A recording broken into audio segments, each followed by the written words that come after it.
창문 좀 열고 함께 말씀을 보면서 하나님이 주시는 은혜를 나누는 시간을 갖도록 하겠습니다.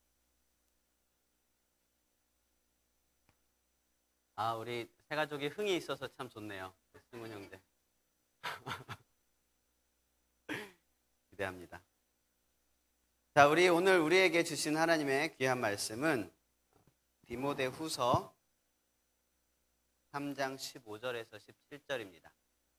디모데후서 3장 15절부터 17절.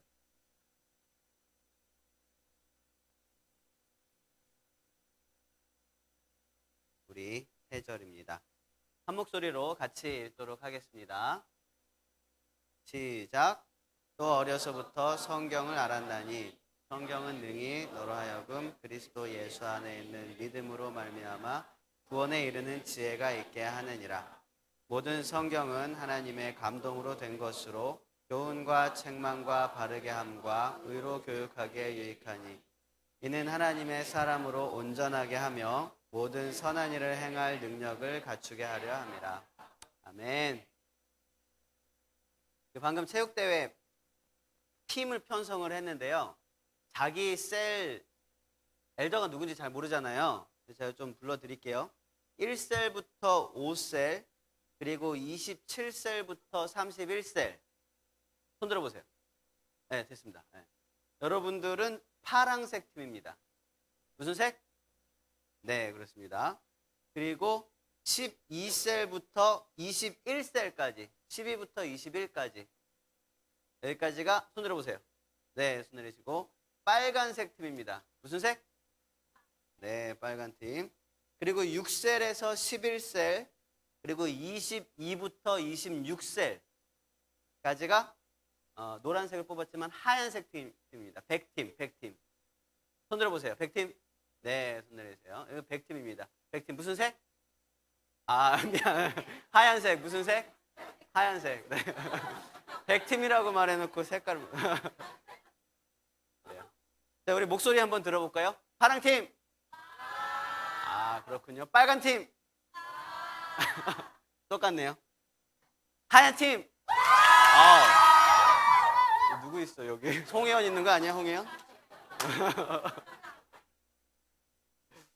네, 잘 준비를 해주시고 엘더들하고 셀리더들하고 같이 모여서 슬로건이랑 팀명이랑 구호들 이렇게 정해주시면 좋을 것 같고요. 오늘 또 각자 또 셀에서도 그런 것들 얘기를 나누면 좋을 것 같습니다. 좋은 시간이 되시길 바라고요. 10월 29일 날 함께 즐거운 시간을 갖도록 하겠습니다. 지난번에 제가 성경 공부를 하다가 우리 청년들이랑 삶을 나누다가 어떤 친구가 이런 얘기를 했습니다. 자기는 자기 전에 핸드폰을 좀 한대요. 자기 전에 핸드폰 하는 사람이 뭐 얼마나 되겠습니까? 여러분 한번 설문조사 해볼까요? 여러분, 자기 전에 나는 핸드폰을 한다. 손 내리십시오. 그렇죠. 키가 안 크는 거예요. 자기 전에 핸드폰을 하면 키가 안 큰대요. 물론 여러분들은 자기 전에 핸드폰을 할 때 핸드폰 안에 있는 말씀과 또 성경 찬양을 듣고 그날 못 들었던 이제 설교도 다시 듣고 그러느냐고 밤에 핸드폰을 할 겁니다. 근데 여러분, 이 핸드폰에서 나오는 불빛, 그 블루라이트라 그러잖아요. 그 불빛이 눈에 굉장히 안 좋대요. 어두울 때 특히 그 불빛을 보면 망막을 상하게 한답니다. 여러분, 잘 때는 핸드폰 하지 말고 그냥 주무시는 게 좋다고 해요. 11시 전에. 그러니까 여러분, 잘 자고 키도 쑥쑥 크는 우리 젊은이 교회가 되길 바랍니다. 아멘 한 사람만 네. 그래서 제가 이 이야기를 나누다가 핸드폰 한다라는 말을 들었는데요. 이게 원래 굉장히 어색한 표현이거든요. 핸드폰 한다. 그런데 이게 하나도 어색하게 느껴지지 않는 거예요. 왜냐하면 우리가 너무 자주 쓰는 표현이기 때문에 그렇죠. 핸드폰 한다. 뭐해? 나 핸드폰 해. 핸드폰 하는 게 뭐야 도대체? 핸드폰을 한다. 그죠? 핸드폰을 한다는 게 어떤 의미일까요? 그렇죠. 핸드폰을 사용한다. 맞아요. 처음에 핸드폰을 한다라는 거는 이런 거겠죠. 전화한다라는 거였겠죠. 핸드폰을 가지고 전화한다. 혹은 문자를 한다. 요즘은 조금 더 핸드폰의 활용폭이 넓어지기 때문에 핸드폰을 가지고 뭐 카톡을 한다. SNS를 하기도 하고 동영상을 보기도 하고 음악을 듣기도 하고 심지어는 핸드폰으로 공부를 하기도 하고 물건을 사기도 하고 음식을 주문하기도 하고 이런 여러 가지 것들을 다 포함해서 우리는 핸드폰 한다라고 이야기를 합니다. 그만큼 핸드폰이라는 것이 광범위하게 우리 삶 속에서 사용될 수 있도록 기술이 발전하기도 한 것이죠.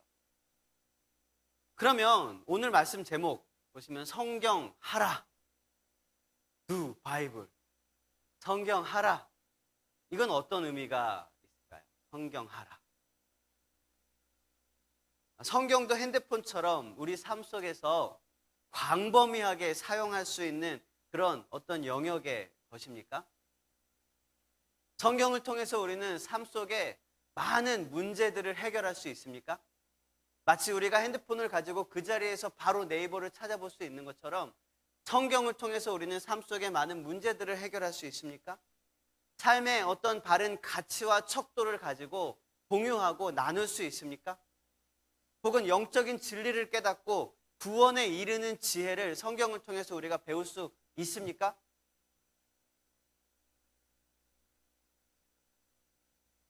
우리가 성경을 통해서 이 모든 것들을 누리고 있다면 우리는 제대로 성경하고 있는 것입니다. 반대로 얘기하면 우리가 성경을 제대로 하고 있으면 우리는 우리의 삶의 모든 문제를 해결할 수 있고 우리의 삶의 모든 가치 척도와 기준을 알 수 있게 됩니다. 구원에 이르는 지혜를 우리는 누릴 수 있게 된다는 것입니다. 여러분 성경 제대로 하시길 바랍니다. 우리 옆 사람이랑 인사를 나눠봅시다. 성경 제대로 합시다. 네, 성경 제대로 합시다. 우리가 이렇게 제대로 성경을 하면, 성경 제대로 하면 과연 우리는 어떤 삶을 살 수 있을까요? 핸드폰 제대로 할 줄 아는 사람과 핸드폰의 기능은 엄청나게 많은데 전화만 할 수 있는 사람은 삶의 어떤 풍요로움 자체가 많이 달라요. 뭐 이게 다는 아니지만 어쨌든 많이 활용하고 곳곳에서 잘 쓰는 사람들은 정말 상상치도 못하는 곳에서 막 핸드폰을 사용을 합니다. 여기 음향 이런 것도 다 여러분 뒤에 있는 엔지니어 팀들이 핸드폰으로 하고 있는 거 아세요? 몰랐죠? 핸드폰을 막 와이퍼로 해갖고 여기서 움직이면 막 소리가 막 왔다 갔다 해요. 에이! 놀리는 거잖아요. 우리가 성경을 그대로, 성경을 제대로 살면, 성경을 제대로 하면 우리는 성경을 통해서 세 가지를 누릴 수가 있습니다. 가장 먼저는 지혜입니다. 지혜. 우리는 성경을 통해서 지혜를 누릴 수 있는데요. 여러분의 성경책으로 15절을 함께 다시 한번 읽어보도록 하겠습니다. 15절입니다. 시작. 또 어려서부터 성경을 알았나니 성경은 능히 너로 하여금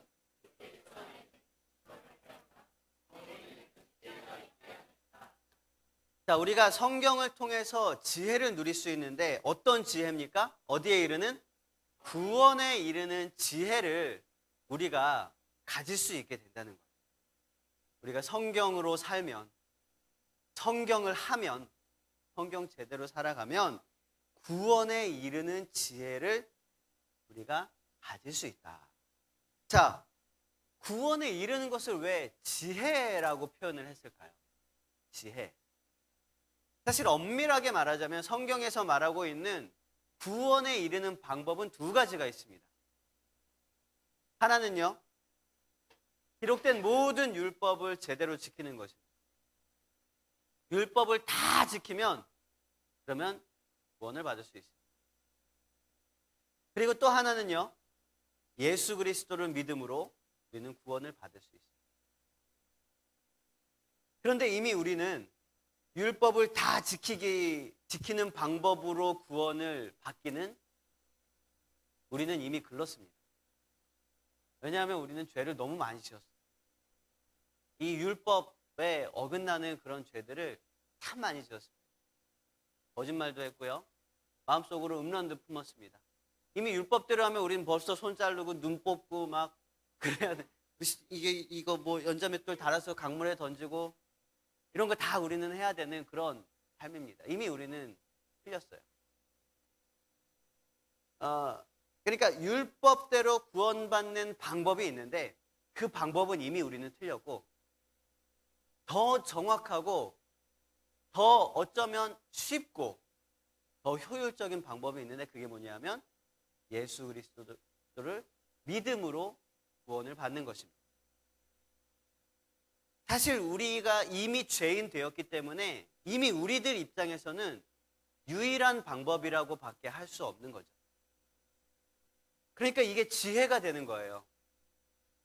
율법을 다 지켜 행하는 방법이 있고 예수님을 믿는 방법이 있습니다. 두 방법 중에 어느 방법이 지혜로운 방법이에요? 예수님을 믿는 방법이 훨씬 지혜로운 방법입니다. 우리가 율법을 다 지켜 행함으로써 하려면 이미 끝났어요. 태어날 때부터 다시 태어나야 돼요. 이미 틀렸습니다. 그러니까 성경은요, 우리로 하여금 그리스도 예수 안에 있는 믿음으로 말미암아 구원에 이르게 하는 그 지혜를 우리로 하여금 알게 하고 깨닫게 하고 그 지혜를 잊게 하고 누리게 할 수 있다는 것입니다. 여러분, 율법으로가 아니라 예수 그리스도를 믿음으로 구원에 이르는 그런 지혜를 누릴 수 있는 저와 여러분이 되시길 바랍니다. 둘째로 우리는요, 성경을 통해서 하나님의 감동을 누릴 수 있습니다. 감동이라는 건 어떤 의미입니까? 우리가 어쩔 때 감동이라고 해요. 마음이 움직일 때 어떤 감동적인 영화를 보고 감동을 받았다고 하고 또 뭔가 뭐 슬프거나 아니면 그런 다큐멘터리나 이야기나 이런 것들을 들으면 감동받았다라고 이야기를 합니다. 마음이 움직였다라는 거죠. 근데 사실 이 감동이라는 단어는 오늘 본문에 헬라어 원어로 보면은요, 데오푸뉴스토스라는 단어를 씁니다. 이건 뭐냐면 하나님, 데오, 그리고 푸뉴스토스는 하는 그런 바람, 숨결, 호흡. 그러니까 하나님의 바람, 하나님의 숨결이라는 거죠. 그걸 이제 한국 사람들이 감동이라고 번역합니다. 그러니까 모든 성경은 뭘로 이루어졌다는 것입니까? 하나님의 숨결로 이루어졌다. 자, 하나님의 숨결. 우리가 성경을 통해서 하나님의 숨결을 느낀다. 우리가 하나님의 숨결을 누린다는 건 어떤 의미가 있습니까? 듣는 사람마다 또 읽는 사람마다 많은 다른 의미들을 가질 수 있겠지만 저는 이 숨결을 느낀다라는 이 표현에서 이런 생각이 떠올랐습니다. 하나님의 귓속말. 하나님 우리 귀에다 대고 이야기를 하시는 거예요. 이 성경 저자의 마음속에 어떤 감동을 주셨다고 볼 수도 있습니다. 그리고 성경 저자에게 귓속말로 하나님께서 말씀을 주신 것을 성경 저자가 이렇게 기록했다고도 볼 수 있습니다. 하지만 결국 그것을 기록하고 최후로 우리가 마지막에 지금 이 시간에 이 성경을 글로 읽을 수 있게 된 이유는 우리 바로 곁에서 우리에게 길을 안내해 주시고 때로 틀린 부분은 고쳐주시고 때로는 응원해 주시고 때로는 격려해 주시는 그런 하나님의 숨결을 느끼게 하기 위해서가 아닐까. 귓속말로. 저는 그렇게 생각이 들었어요. 여러분, 하나님의 숨결, 하나님의 귓속말이라니까 뭔가 좀 간지럽지 않습니까? 좀 간지럽지만 우리는 누군가 이 사랑하는 사람과 귓속말로 비밀을 나누기도 하고 사랑을 속삭이기도 합니다. 여러분은 안 해보셨겠죠? 그렇습니다. 그러니까 이 귓속말이라는 것은요, 굉장히 친밀한 그런 친밀함을 이야기를 하는 거예요.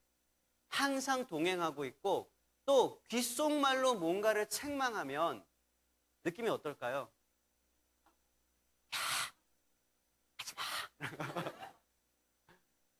더 이게 사랑이 느껴질 것 같아요. 왜냐하면 내가 책망하는 그것을 다른 사람들이 듣지 못하도록 너만 듣고 넌 이걸 고쳤으면 좋겠다. 이런 거잖아요. 그죠? 이 귓속말로 이야기를 한다는 것은 정말 우리에게 큰 그런 감동과 은혜가 아닐 수가 없습니다. 자, 하나님께서 우리에게 귓속말로 이 교훈과 책망과 바르게 함과 의로 교육하기에 유익한 말씀을 우리에게 불어 넣어 주시는 것, 이게 바로 뭐냐면 성경이라는 것입니다. 이 하나님의 감동, 이 하나님의 귓속말, 이 성경은요, 우리에게 방금 얘기한 4가지 것에 대한 유익함이 있는데요. 교훈, 책망, 바르게 함, 의로 교육함.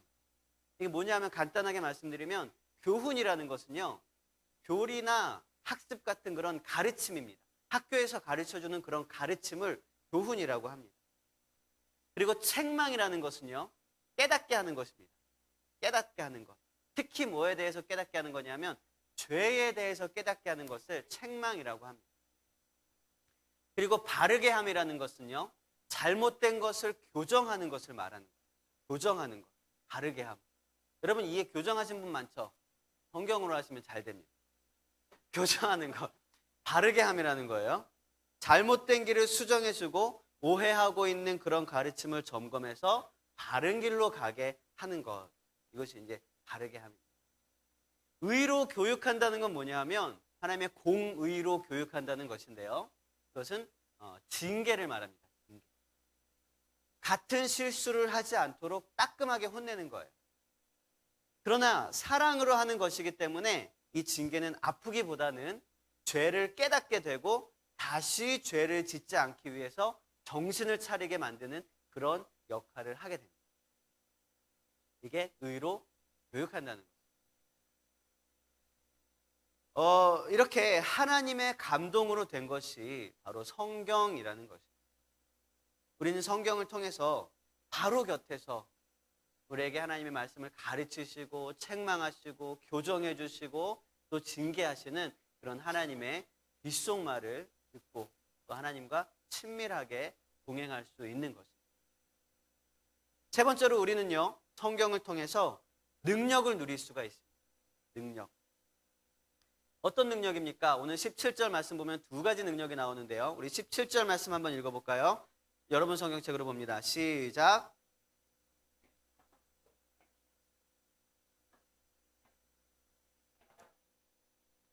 네, 우리가 성경을 통해서 누릴 수 있는 능력은 2가지가 있습니다. 하나는 온전케 되는 능력이랑 선한 일을, 또 하나는 선한 일을 할 수 있는 능력입니다.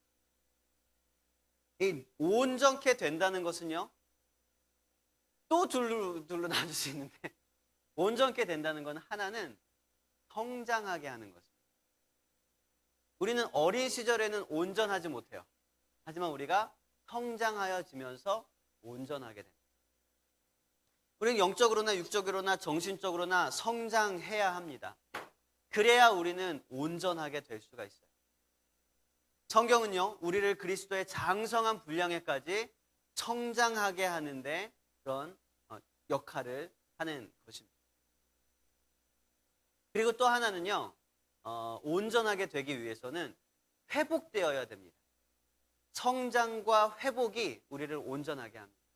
이미 우리는 다 성장했음에도 불구하고 때로는 우리는 온전한 삶을 살지 못해요. 왜냐하면 상처가 있고 아픔이 있고 부족함이 있고 실수가 있고 여러 가지 연약한 부분들이 있기 때문이에요.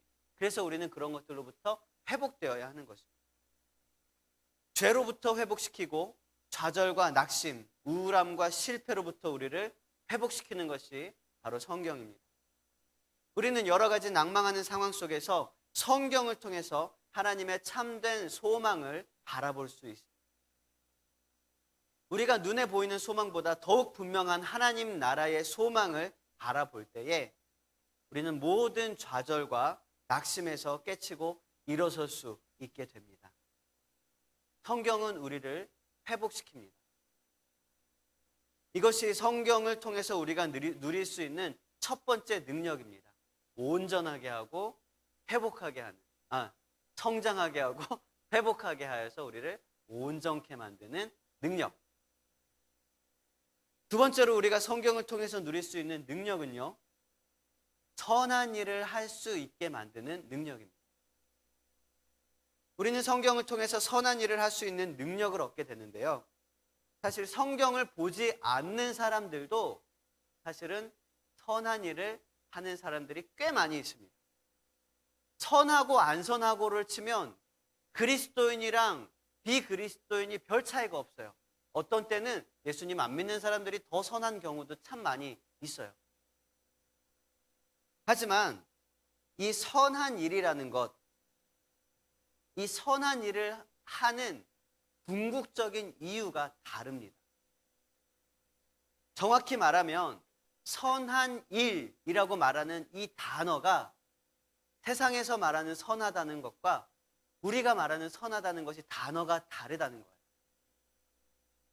성경에서 선하다는 표현은요, 그냥 이렇게 착하다, 뭐 배려한다, 자비를 베푼다, 그런 표현에 그치는 것이 아닙니다. 성경에서 선하다는 표현은요, 제대로 되었다라는 것을 말합니다. 제대로 되었다. 망가진 물건이 고쳐져서 다시 제 역할을 할 수 있게 되었다. 이게 선하다는 표현입니다.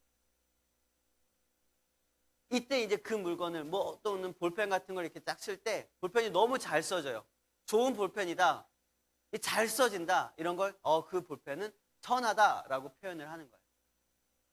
그러니까 우리들에게 있어서도 선하다는 표현은 그저 좋은 일을 하고 배려하고 다른 사람들을 위해서 헌신하고 누구를 도와주고 여기에 그치는 것이 아니라 죄로 물들어 있다가도 구원의 경륜에 의해서 하나님의 자녀로 다시금 완전하게 제대로 하나님의 자녀로서의 정체성을 가지는 모든 과정들을 일컬어서 우리는 선하다라고 이야기를 하는 것입니다. 이 선하다는 말 안에 이제 하나님의 자녀로서 제대로 살아가는 것까지 포함을 하는 거죠.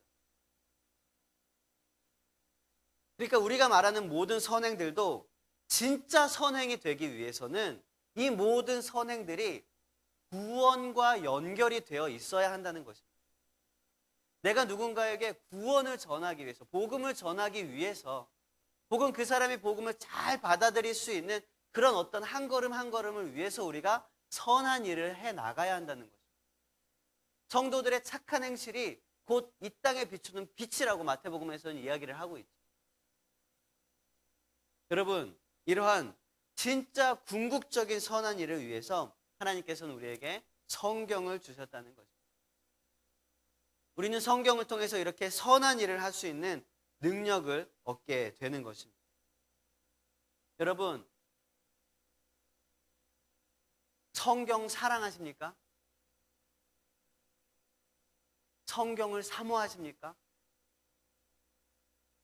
여러분, 만약에 여러분이 오늘 예배 마치고 집에 딱 갔는데 비전홀에다가 핸드폰을 놓고 왔어요. 그럼 그날 저녁에 분명히 전선생님 전화해서 전선생님 비전홀 비밀번호 몇 번이에요? 핸드폰을 놓고 온 것 같아요. 그러면서 와서 그날 밤에라도 와서 핸드폰 찾아서 집에 가겠죠. 만약에 여러분 성경책을 비전홀에 놓고 가셨다면 어떻게 하시겠습니까? 다음 주에 와서 가져가지 뭐. 우리는 그렇지 않을 거예요, 여러분. 근데 우리는 성경을 사모해야 합니다. 이 말씀이 기록된 이 성경을 조금 더 아끼고 조금 더 잘 챙겨야 한다는 거예요. 그것이 성경을 하는 가장 기본적인 자세이기 때문입니다. 핸드폰은 화면 보호 필름을 붙입니다. 그리고 케이스도 막 멋진 걸로 막 끼워놓고 계절별로 막 바꿔요. 그런데 우리가 보는 이 성경 말씀, 이 말씀이 기록된 이 성경책은 너무나 우리가 무심하게 바라보는 것일까요? 당연히 지금 제가 말씀드리는 건 이 성경책 자체를 말씀드리는 것 아닙니다. 하지만 우리가 하나님의 말씀을 그토록 사모하고 하나님의 사랑을 간절히 바라고 열망한다면 하나님께서 우리에게 기록해 주신 이 성경 말씀, 또 그 말씀이 기록된 이 성경책도 우리가 소홀히 여길 수 없다는 것이죠. 조금 더 순수한 마음으로 성경을 사랑하고 하나님의 말씀을 사모하고 그 말씀 앞에서 우리가 정말 진심으로 두려워 떨기도 하고 그 말씀 위에다가 우리의 삶을, 우리의 생명을 다 내어 던질 수도 있는 그런 저와 여러분이 되시길 바랍니다. 성경하며 살아갈 수 있는 우리의 모든 삶의 구석구석에 핸드폰이 다 끼워져 있는 것처럼, 심지어 버스 탈 때도 핸드폰 대대요. 띡 대고 핸드폰으로, 그죠?